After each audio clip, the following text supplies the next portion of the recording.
नमो भगवते वासुदेवाय। श्रीमद्वाल्मीकिरामायणम् आरण्यकाण्डं षड्विंशः सर्गः।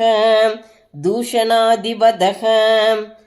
दूषणस्तु स्वकं सैन्यं हन्यमानं निरीक्ष्य सः सन्धिदेशमहाबाहुः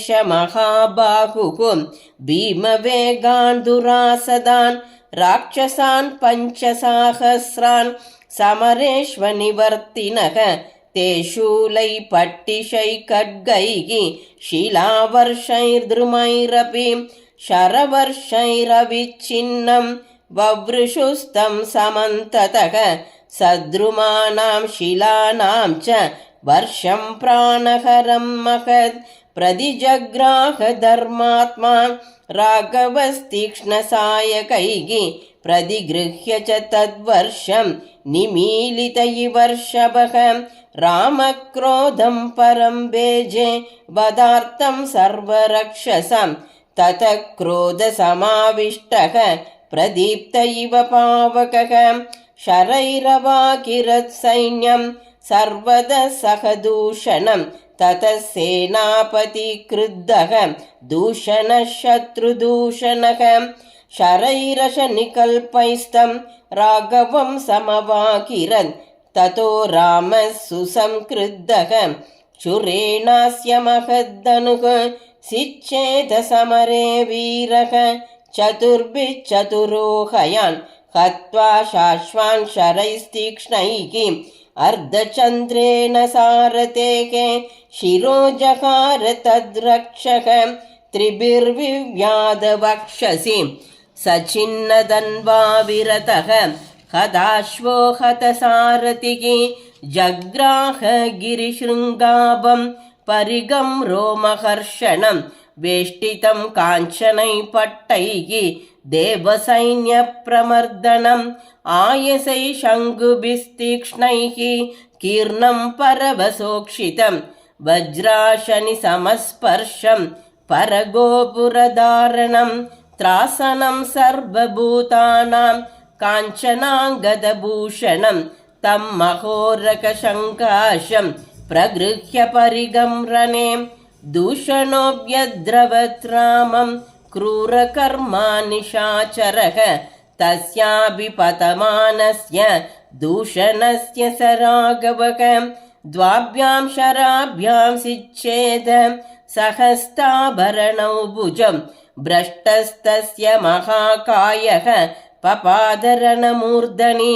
परिगच्छिन्नहस्तस्य शक्रध्वज इवाग्रतः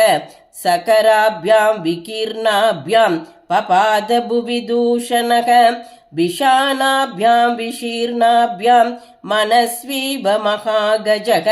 तं दृष्ट्वा पतितं भूमौ दूषणं निहतं रणे साधु साध्विदिकाकुस्तं सर्वभूतान्यपूजयन् एतस्मिन्नन्तरे क्रुद्धाः त्रयसेनाग्रयायिनः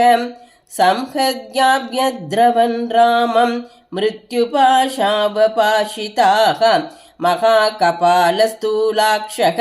प्रमादी च महाबलः महाकपालो विपुलं शूलमुद्यम्य राक्षसः स्थूलाक्षपट्टिशं गृह्य प्रमादी च परश्वदं दृष्ट्वैवापततस्तूर्णं राघवः सायकैषितैः दीक्ष्णाग्रैः प्रतिजग्राह सम्प्राप्तानतिथीनिव महाकपालस्य शिरः सिच्छेद परमेषुभिः असङ्ख्यैस्तु बाणौघैः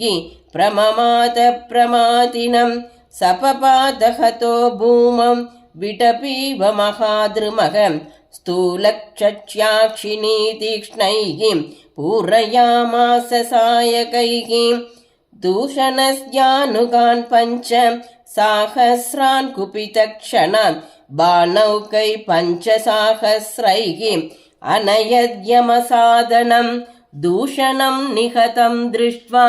तस्य चैव पदानुगान् व्याधिदेशकरक्रुद्धः सेनाध्यक्षान् महाबलान् अयं विनिहतः संख्ये दूषणः सपदानुगः महत्या सेनया सार्धं युद्ध्वा रामं कुमानुषं शस्त्रैर्नानाविधाकारैः हनद्वं सर्वराक्षसाः एवमुक्त्वा करक्रुद्धः राममेवाभिदुद्रुवे शेनगामी प्रदुग्रीवः यज्ञशत्रुर्विहङ्गमः दुर्जयः करवीराक्षः परुषकालकार्मुकः मेघमाली महामाली सर्पास्यो रुधिराशनः द्वादशैते महावीर्याः बलात्यक्षाससैनिकाः राममेवाभ्यवर्तन्त विसृजन्तः शरोत्तमान् ततः पावकसङ्काशैः हेमवज्रविभूषितैः जगानशेषं तेजस्वी तस्य सैन्यस्य सायकैः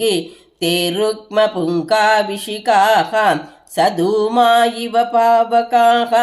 निजग्नुस्तानि रक्षांसि वज्रा इव महाद्रुमान् रक्षसां तु शतं रामः शतेनैकेन कर्णिना सहस्रं च सहस्रेण जगान रणमूर्धनि दैर्भिन्नवर्माभरणाः छिन्नभिन्नशरासनाः निपेतुशोणिता दिग्धाः धरण्यां रजनीचराः तैर्मुक्तकेशैर्समरे पतितैः शोणितोक्षितैः आस्तीर्णा वसुधा कृष्णा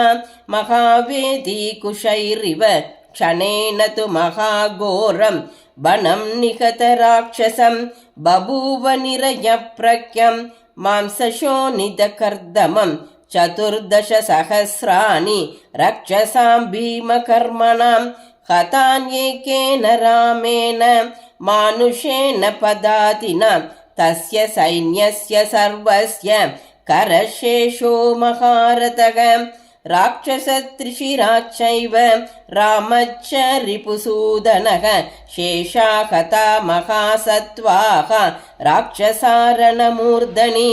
घोरा दुर्विषहा सर्वे लक्ष्मणक्याक्रजेन ते